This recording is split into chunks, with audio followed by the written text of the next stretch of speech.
Hi, welcome to Brass Matters. I'm John Wallace, and if you don't know me, I'm obsessed with incredible performances, chance discoveries, and unexpected musical treasures. The Wallace has many massive projects on the go, but perhaps the most monumental amongst the massive is Gabrielli's Invisible Symphony. There it goes again, back to invisibility. So, the theme of today's podcast is the genius of Giovanni Gabrieli and why the Wallace Collection wants to reinvent Gabrieli for the 21st century, and why you need to come to our concert on the Edinburgh Festival Fringe at 8 p.m. on 24th of August at Stockbridge Parish Church to hear the astounding revelation of Gabrieli's genius for yourself. So here to develop the theme of Gabrieli's Invisible Symphony with me are Bede Williams, Senior Lecturer in Music at the University of St Andrews and conductor for this concert of Glasgow's Cooperation Band, with Tony George, Co-Artistic Director and tuba player of the Wallace Collection, also featuring in the concert. So, Bede, our tricks. Very good. Bit of time here in House in West Lothian. A weekend away in Scotland, and some time also in our family favourite in Portugal, all with a little bit of reading and trying to keep Gabrieli in the mix. So Gabrieli's been animating my summer, to say the least. Tony, I hear you've been to Morocco. Is Marrakesh paved with tubas? I wish it were. It is.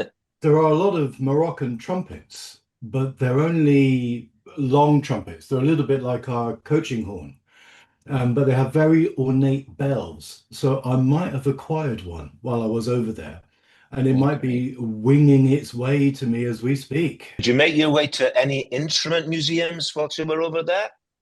Yes, I did. I went to Marrakesh's leading and only music museum, which was fantastic. I got there at 10 o'clock, which was a schoolboy error because it opened at 10, but they weren't there. So it opened about 10:15, and it was just amazing. It was full of interesting and brilliant performances by indigenous North African musicians. It was just great. I could have spent all day there. In fact, I did. And did you get the chance to play any of them? They did let me have a go on their Congolese war trumpet, which was brilliant. And it's a side-blown trumpet. It makes a beautiful sound. Sadly, they're more brass instruments. They were all hung up with fish wire, so we weren't allowed to have a go on those. But no, they're fantastic. I recommend it. It's a brilliant place to visit. Fantastic food. If you like food, it's good. I've had this intuition for the past 30, 40 years now that Gabrieli intended his posthumous Canzonas and Sonatas of 1615 to be played as a continuous whole. My contention is that it has been there staring us in the face for over 400 years, lying dormant, just waiting to be picked up and played properly as a single piece of music, given its proper due and not diced and sliced hither and thither by centuries worth of we musicians worried more about window dressing than analysing and following Gabrieli's original intentions. In the 1990s, I did the 1615 Symphony a couple of times in this way with the Wallace Collection and with my students at the Royal Academy of Music, and it worked superbly. The 16 instrumental pieces from 1597 also work absolutely beautifully in this way, so that makes 2 symphonies by Gabrieli, if you like. So I've called this the Invisible Symphony because it's a wonder of, something being concealed for about 400 years, that it's never really been played in its entirety from beginning to end. So that's why I called it the, Invisible Symphony. It's good to have a name. And I think it's possibly the catchiest name of anything I've heard in years. I think it's brilliant. And the fact that all the music is there, but has never really been done as it was conceived at the time, that makes it even more interesting. And I think you should just call it the Invisible Symphony forever, and then people know where they come from. I agree. It's absolutely catchy. And in terms of this being a reimagining for the 21st century, we need catchy things, right? So it gets, I hope it's getting all the listeners out there curious. So that's what a title should do. But my symphonic approach does not seem to have caught on. I think your ideas have often been way ahead of other people's ideas of what is accepted. And other people then come to realize that what you're talking about is actually good sense. I love the idea of having this music as a complete symphony. I think it'll be an incredible experience. It's almost like the ultimate surround sound. It's going to be so good. Just imagine hearing 29 brass players all playing this music. Oh, it'll be incredible. So I heard string players playing some Gabrieli in the Queen Elizabeth Hall, arranged by you, I think. And it was just a marvelous experience, because you don't expect string players to do this sort of repertoire. Because I guess as brass players, we've always enshrined it as just for brass.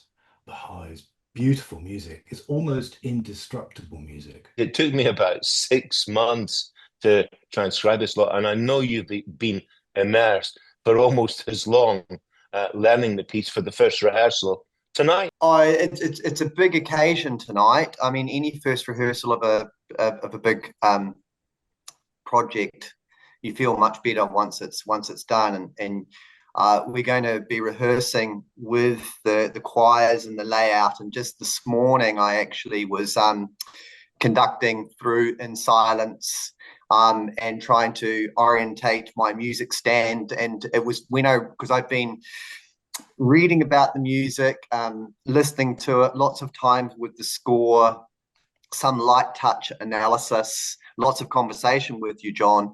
But this morning, for the first time, I actually started to really get my head around the antiphonal layout that you've devised. And it does make sense. And I've got a music stand which I can swivel very nicely and have myself facing the right players at the right time. So you feel that continuous performance taking 75 plus minutes will work? Yes, of course, but musicians make anything work. I mean, we can sit through silence and make that work. I mean, there's structure to your conception of it. You've loosely conceived it in 4 movements, and I will try as much as I can to realize that. But within Gabrieli's concept, as well as you've described this as head music, he never heard it. I think it was an experiment. He never finds the same solution to a cadential sequence or to any kind of antiphonal arrangement of the sound or any type of motivic development in the same way twice. So for me, there is a great deal of structure. I mean, we could talk in quite in-depth musicological terms about that, or rather analytical terms.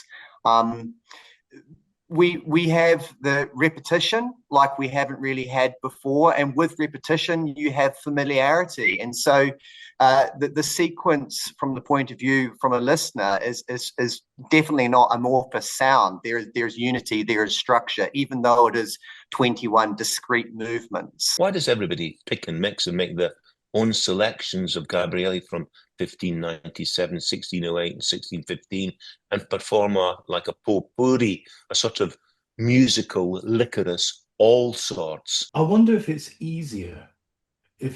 actually easier for the musician to get their head around it, if it's just small bits. There's a bitty chunk here and a bitty chunk there. And I think musicians tend to go for the least complicated solution. And I think maybe the most complex solution is the one that, John, you've come up with for this, which is using it as a complete symphony. And that takes an awful lot of through thought, which Bede, I know you've massively put into this.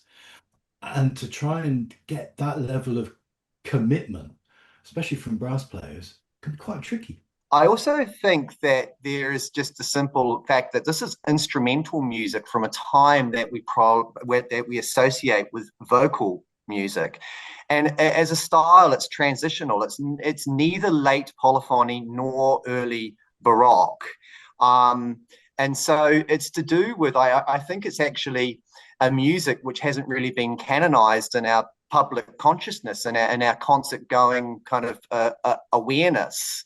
It's just simply fallen under the radar because it's in the cracks, but which is strange, because if you look to the things which the cornerstones of the repertoire, which are canonized, if you like, they're often late works, and this is I think late Renaissance, but because it is instrumental, it's just fallen through the cracks. The original instrumentation was a little bit more complicated than I think the amount of reading I've been doing of this marvelous musicologist and jazz violinist called Boroncini. This is fantastic writing. The information that he's amassed on it is incredible, and I've been reading this through the night. It's been so gripping. But the original instrumentation was for not only cornets and sackbuts, trombones, but violins, violas, bassoon, viol da gamba, organ, and possibly lute, continuo, a sort of Renaissance orchestra. So that's a more complex sound than we've been used to hearing in modern orchestral brass only performances, or even period instrument performances. So Gabrieli may also have used oboes, shoms and flageoli. So how do you both think that his music is going to measure up on modern brass bands? I think the great thing about the modern brass band is you do have a lot of tone colors. It's not a bland sound. There's a lot of richness and there's a lot of variety within the sound. Even though, to the outsider, you think, oh, the brass band is all the same sort of instruments, but it's really not. A well-played tenor horn sounds very different to a well-played baritone. And we're lucky with the Corporation Band that you have fantastic players who can really bring out those individual voices. But of course, the other thing that we have is the Wallace collection on top of that, adding a 19th century sensibility to some of the performance as well, which I think will be very interesting. So you have even more character within the sound. I'm not being controversial in saying this, but just rather making an additional point, or rather offering another point of view, that we do focus in critical organology a lot about the instruments and the characteristics, but I think that we do need to consider the players behind these instruments. I mean, as brass players, we know that some people have a reputation for being able to straighten anything which they put their hands on, and so I'm actually much more interested in the sensibilities of the player behind the instrument rather than the instrument itself. And for that reason, I'm particularly excited about this music with a brass band, because the music is neither fully vocal. It is sometimes purely instrumental, but this is not quite music that has just been lifted from the way in which Gabrieli wrote for choir or solo voice. And brass band players, absolutely play intuitively with that vocal style, but they of course have that virtuosity and dexterity as well. So I think the two streams, if you like, of that make brass band players incredible, actually Gabrieli would have a liking for. To take Tony's point about the 19th century instruments that the Wallace collection are playing on, Gabrieli was actually rediscovered in the 19th century when the subject of musicology was invented in German universities, and musicologists such as Becker and Winterfeld drew attention to the seminal work of the Gabrielis, and they drew a direct line to Bach, and this drew famous players of the time, like in the 1860s and 70s, such as Julius Kozlek, to transcribe Gabrieli for brass for the first time for modern brass instruments. So we're adding our own twist, this Sony said, to the period instrument agenda by adding the Wallace collection, playing instruments from the period when Gabrieli was first discovered in the modern era. I think the great thing about adding into the 19th century is that you have all the character of the modern brass band, but almost turned up to 11 with the 19th century instruments. So it becomes even more characterful, and especially with the way you've written the music, John, which is complicated to play, really hard to play. But I'm really looking forward to seeing how all of this music intertwines with each other, almost like how the 19th century instruments comment on the modern brass band. So you have this beautiful dialogue within the music. I think that'd be so interesting to hear. Gabrieli Giovanni was one of the first composers to use basso continuo, and I was wondering how to deal with this. We don't have an organ or arch lutes in all of the groups doing continuo. We've got Tony. I would say that, well, all the 19th century brass instruments are going to be great to hear in it, and I hope that people do come along and do so live. But yes, the ophicleide in particular, you could do this part, Tony, I think, because you can play anything on a modern tuba, but I think the ophicleide is perfectly suited to this kind of bassoon part, really. And there are a few bits which I can't wait to hear to play, because I'm not really sure whether it's humanly possible, but I think you know where I'm talking about. Well, to be fair, I'm not doing it on ophicleide because it goes so low. It goes almost an octave lower than the ophicleide can go. So I have this instrument here, which you will notice has got not 3, not 4, but 6 valves.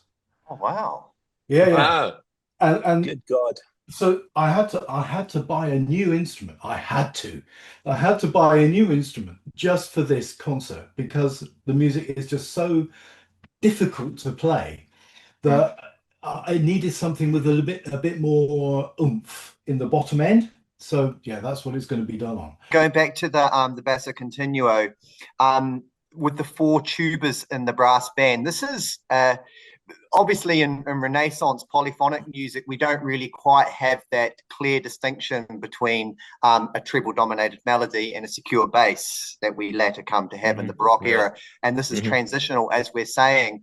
But this is, and it's quite amazing that we're still, some 100 years away from Rameau's treatise on harmony. But when you were arranging this, you must have had quite a unique insight in analytical terms when you actually, because there is a process that every single note that is going to be played with a mouse click for you, and also a thought about the harmonic progression, which for us, and even myself as conducting, somehow is just, received through intuition and an oral kind of osmosis. But for you, it was must have been very theoretical and analytical. It was, and by the time I got to the end, I wished I'd done it slightly differently. So I might go back and do it all differently again, because I think it's Bruce Dickey with the Concerto Palatino, maybe the first person to use organs and lutes and stuff with different choirs. And this sounds fantastic. And what it does for Gabrieli's work is that it puts an element of improvisation into it. So that's why I made Tony's part so improvisatory from about halfway through, because I was just learning on the job. If I was doing it again, I think I would use continuo instruments And we'd get players to play it who were sort of early Baroque jazzers who could improvise on it. And, because I just learned so many things, because I found that I couldn't do all of the arranging and do the reading at the same time. And a lot of the readings in Italian and, and all Or of German, the of English. course. Yeah. Yeah, and the English stuff is terribly out of date. The last stuff that was written is in the big stuff anyway that I read. It was in the 70s, and so I learned that Gabrielli was probably the most famous organist in the world for about a good decade, and everybody wanted to go and hear. But he only left about 30 keyboard works. Now that's for about 40 years' work. He must have just sat down and improvised pieces, really. So he's probably a fantastic improviser, and I think that's probably the bit that we're missing, and that's what I miss when I listen to a lot of period instrument performances. The whole thing is like preordained and not spontaneous enough, and it's too overtrained. So I think during the recordings and the performances, we're going to rely on you, Bede, to bring out that improvisatory character in the performance. I look forward to that because, there's in Gabrielli's time, things were either binary, duple, or ternary, triple. And so you have the rhythmic feel, and then the bar lines are now, or all a modern invention, but the rhythmic feeling was either 2 or 3.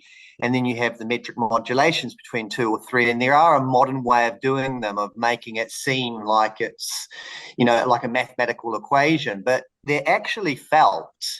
And as we said just over your message, John, just yesterday, wasn't it, that actually sometimes you just need to make it a little accelerando to get the feel right, or a little ritenuto, just to make the music sit, because we fuss over so much detail now 400 years later because we don't have the style around us. I'm not necessarily I am interested in historically informed performance, but I'm interested in what we're doing now, which is recreation for our own context, because we are living now. We are the custodians of this music. I think it was incredibly fascinating what people did, starting from the 70s and 80s to bring this music back to us. But the whole idea that that success is what Gabrielli wanted, I find just so impoverished, and it's just like ends in a cul-de-sac. We have to, as quickly as possible with the band, establish a practice among ourselves, a feeling for the music, and the notation is great, but we have to take it with a pinch of salt, because you're talking about musicology. Musicology was based on philology, which is the study of text. Music has got nothing to do with reading. We have the music, but the music is between us as a giant chamber ensemble, even if we are stretched out over the Stockbridge Parish Church. Tony, you've been lumbered with the job of being a chief jazzer and improviser. How do you feel about that? To be fair, I just make everything up anyway, so it's all right. But the music that you've written, especially for the bass instrument, it is right on the edge of what is doable. But I think that will make it sound even more exciting. If it's too safe, I think this music doesn't really come alive. And I think this, like we discovered when we were playing some of these pieces a few years ago, it was really difficult for us as musicians to get our head around long notation note lengths happening in a very short period of time. Yeah. So that what we're used to as a four-beat note was actually not a four-beat note within the terms of the music. And that took us a little while to get around. But once we got our head around it, it just bounced and it became Yeah.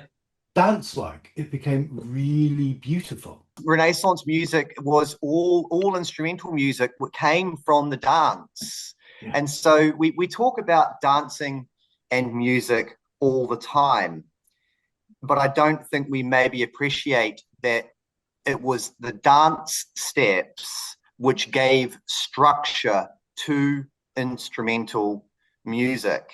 And it was also text, often sacred text, that composers took and then made a larger formed work. But what is special about this is that there is no dance, which has been, scored, if you like. There is no text which has been scored. There is just a conception of motivic development, which is quite extraordinary. And now I go back to my point about why this music has perhaps fallen through the gaps, because it's just that we don't really know what box to put it in. I think there may have been Gabrielli and his fellow composers trying to avoid the Inquisition as well in Venice by doing all of these sort of secular things under the radar. Because if you read Erasmus or had a copy of his book, you were 3 years in the clink, with your hands in a bloody vice. So, so I think there's probably hidden areas that we'll never get anywhere near. So we know that Gabrielli had serious illness for the last 6-7 years of his life, had gallstones, and he then maybe got a little bit more help to for his general organist work and for everything else. The major bulk of his work seems to have been published posthumously. How do you think he filled these last years of his life? It's a very good question. Was Gabrielli conscious of the possible reception history to his work? And he was by then living in a time in which, reception history and legacy was a thing. But I don't think we really know enough about him and his character. I mean, the history that we know about him, from what I understand, is where he worked and likely what type of musician he was. You've already been talking about him being an improviser, but we don't really know his character, and that is what we would need to know more about to think, did he really care about GG being immortalized for centuries to come? But that there were these people around him that went to great lengths to publish this work, even after he died, speaks to the respect that they had for him. And maybe he was just so busy getting on, composing, being himself, that he knew somehow it would all work out. Giovanni Gabrieli seemed to have been very reluctant to push himself forward during his own lifetime, because he spent 20 years from about 1685 putting together 11 publications and 8 reprints of his uncle Andrea, and he only published one thing of his own in 1597. His posthumous collection put together by his confessor and executor, his pupil. He probably was a very busy person, and may not have had the assistance which he needed to get things to publication and get them out there. But also, we all are aware of different composers living today who, once they've finished something, are just on to the next. It also could have been a personality type, not I'm just going to contradict myself. He was living in a time in which people were aware of legacy, but maybe he just actually was quite happy to move on to the next thing. And certainly the way in which each of these 21 items is very different in the way in which it kind of structures motives. Maybe it was just he moved on. Maybe he was an inspiration to his pupil. Maybe his devotion to his uncle inspired a devotion to his pupil as well, to say, here's a man who was very respectful and very devoted to this other person. Maybe I should be devoted to this person as well, to get him the recognition he deserves. Now, of course, that's all conjecture. That may or may not have happened. But you know, he was at a time, he was around at a time when there was an amazing wealth, when there were amazing items, objects to look at. You know, if you go into St. Mark's, that whole area is surrounded by things which are awe-inspiring. And maybe that rubs off on a human being. Maybe that awe-inspiring surrounding makes you want to think, maybe I could contribute a tiny little bit to this somehow. There's obviously two 16-15 sets, one of the vocal music and then one of this purely the instrumental. And this is not my area of expertise, and it would be amazing if someone who was listening to this could, you know, help me with this. But we're speaking about Taddeo, who he helped. John, just fill us in again. Who was a friar and helped Gabrielli helped him get a job. Yes, he was a pupil of Gabrielli, organ pupil. I would like to think he was a composition pupil as well, but I don't think there's any evidence of that. And he got him a job as organist in San Stefano, just down the road. And from about 1605, when Gabrieli was getting ill, he acted as his confessor and his executor and his general amanuensis. And his name appears on the printed copies of 1615 as the guy who put it together. And these copies went absolutely everywhere. I mean, Heinrich Schütz was still referring to them 20 years later, and there's copies in Regensburg, in Passau, in Graz, in Salzburg, I think, in Vienna, in Ljubljana, you know, and this stuff is endured after his death for a very long time, which is unusual for that period.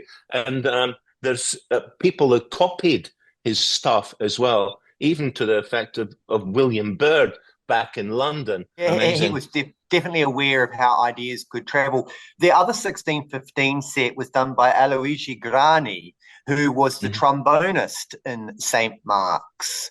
So I'm finding it quite difficult to accept that though Taddeo's name is on the publication, that if he was an organist and this was that he didn't consult with other people, because I think that we have quite a post-industrial mindset to this type of thing. We kind of claim ownership of something, and we live in a time of patents and intellectual copyright. But I think there would have been a much greater collaborative web than we are thinking about now. I mean, someone had to put their name on it and claim the credits, but there would have been a team effort, I think, on putting together something of this scale for publication. Some of the pieces are labeled canzonas and others are labeled sonata.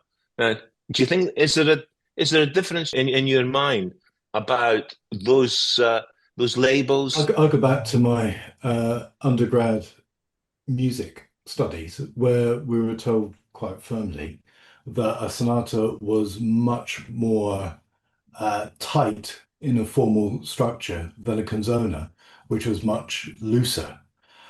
I'm not entirely sure that's the case, but it certainly feels to me, looking at the music, that the canzona has even more rhythmic interest than the sonatas. The 70s Dennis Arnold view is that there's no difference between the two, but the more I go into it, I agree with you. The canzonas seem to be looser, and the sonatas seem to have refrains and choruses and solo. It's almost like sonata rondo form, I think. The canzons are rhapsodic in nature, and the sonata is trying to find a new, a structure. There was no blueprint there. I mean, if Gabrieli had the classical sonata as a blueprint already developed, well, you could lift it off the shelf and then fill in the gaps, painting by numbers kind of thing. But he had to invent this vehicle, the blueprint, as he went. And I come back to the point that I made earlier. I mean, the idea of repetition and motivic development, of recapitulation, of coda, these are all things that we take for granted, and actually why when we listen to this music, it feels strangely familiar. But this is really, really innovative for the time. And this whole placing of Gabrieli and this overarching question, why has this not been realized, as often as it could have been as an uninterrupted performance? It's because when we come to apprehend, history of any nature, we often look backwards. So we start with Bach, and then we go to Schütz, and then we go to Gabrieli. But that's all with the benefit of hindsight. Gabrieli was at the end of the Renaissance, and it is notable, and we can give him credit for his ideas traveling, but he had nothing of that before him. And if you listen to the Psalms of St. David by Schütz, I mean, there was different, political, theological issues going on with why that music sounds the way that it does, but it's an absolute dirge in comparison, and the antiphony is impoverished in its invention. When I got to the final number, of course, Sonata 21, I had a problem because it was for 3 violins and continuo. And what I wanted to do was to make the whole thing disappear into the ether. And, I was in hospital at the time looking at the ceiling. And so I felt an affinity for Gabrieli, being ill and all the rest of it. And suddenly one night I just woke up with this idea, listen, I'm going to do a Derek Cook on this because it's just a skeleton. He ran out of time. So I turned this piece for 3 violins and continuo into a piece for 5 choirs of brass. So did I get it wrong? Not and all expansive and optimistic, but just disappearing into the ether. What do you think? This is one of the great brass band dilemmas, isn't it? Yeah. I'm sure that there's someone out there who has done a study of brass band test pieces that finish quietly, like Tallis Variations, the Philip Spark one, though that is performed very frequently. I'm sure that brass band pieces that finish quietly are performed fewer occasions than those that finish loudly. I mean, we are brass players after all. And I guess, it's part of the human condition to hope for more. So it can be loud, it can be quiet. I mean, it's a dynamic. It could go either way. For me, conducting it, looking at the ending as it is, it's actually much more of a question as to whether there's whether it holds back and is like the end of a big mammoth test piece style thing, because it could also be somewhere in the middle where we actually just keep the tempo, go right on, a slight pause on the last note, and actually the audience is like, oh, because the ending is not necessarily prepared in the way in which we think 19th century music would be. I think it could have a surprising effect by thinking about tempo as well. There's something about having a quiet voice which draws people in and makes people really listen.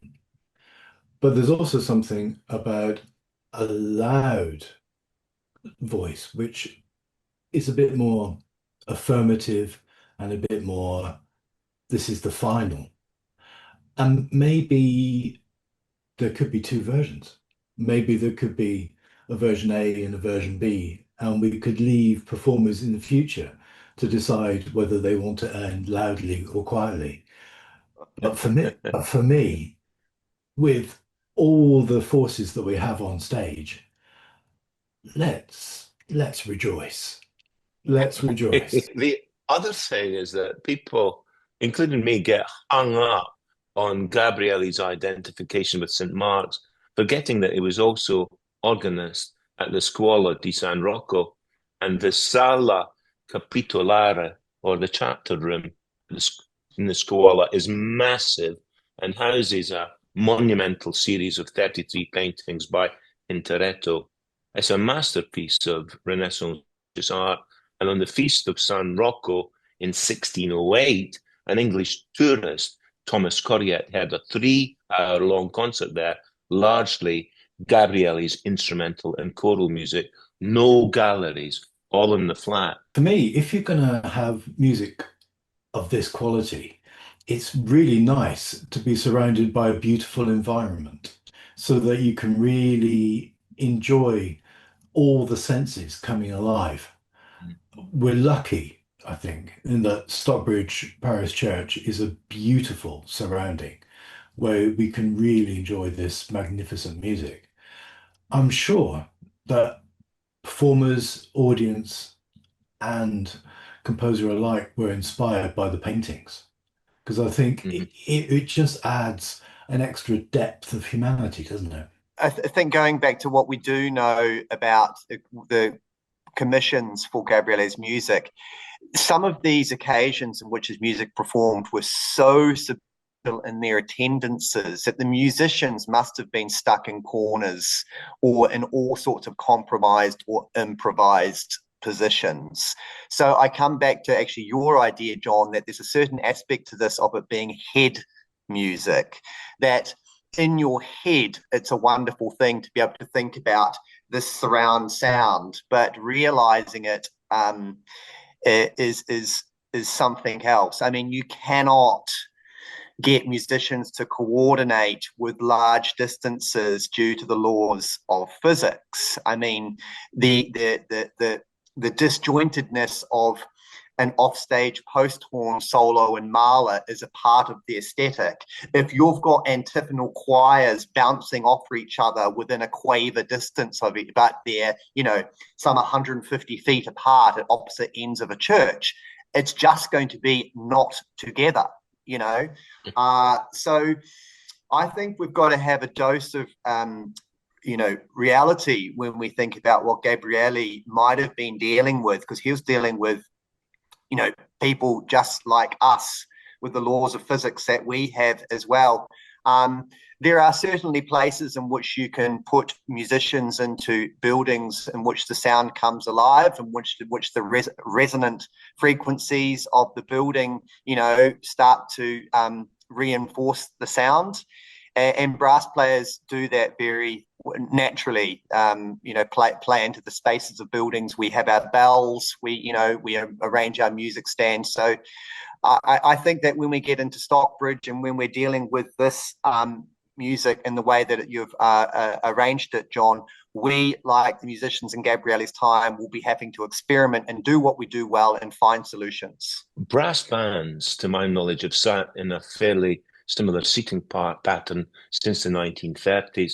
Tony, how do you think they'll cope with being split into 4 choirs of 6? Oh, I think they'll cope incredibly well. Although some of the musicians are not used to being on individual parts, especially our second and third cornet section only have 2 players. I think that'll be interesting. That'll be an interesting psychological experience for them. But we have to remember that our musicians in the corporation band, a lot of them are very experienced in lots of different settings.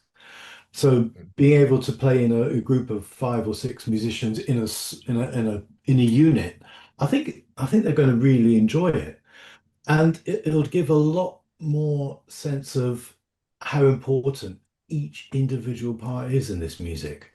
There's nowhere to hide. Everyone is equal in this. If you're used to playing with someone and very close to them, your sounds blend together. But when you're further apart, you hear its sound, your own sound for its distinctiveness. And so we achieve a blend in brass bands by the proximity. I remember as a kid, when in competitions, we used to, as closer towards the competition date, the conductor would be moving the chairs closer and closer before you had no personal space. And in hindsight, you can't even breathe anymore. But when you get on the competition stage and you're absolutely shaking like a leaf, you kind of you feel entrusted to something bigger than yourself. So it's different on that level, but I think that bands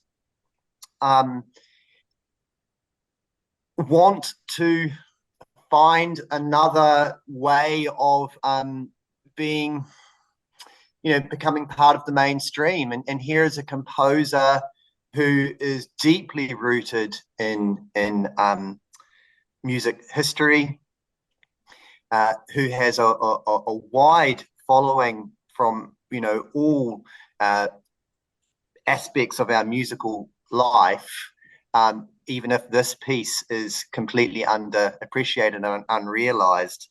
And so it's a perfect antidote really to brass bands being pigeonholed for just doing what we often think they do alone.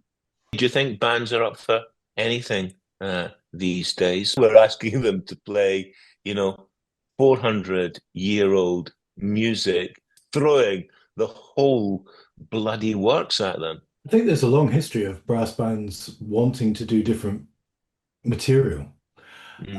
Because I think musicians, after a while, get a little bit bored of doing similar stuff. And also, there's a long history of bands being associated with inspirational individuals. I'm thinking of, Gary Howarth and Grindthorpe, Yes. for example. And I think the Cooperation Band really appreciates how inspiring you are in this and how exceptional an opportunity this is to develop a different repertory. And you have to do different repertories if anything is going to survive. Yeah. I went to Gary Howard's funeral recently down in Golders Green, and it was amazing. It's the best attended funeral I've ever been to because the whole Grindthorpe band sort of turned up.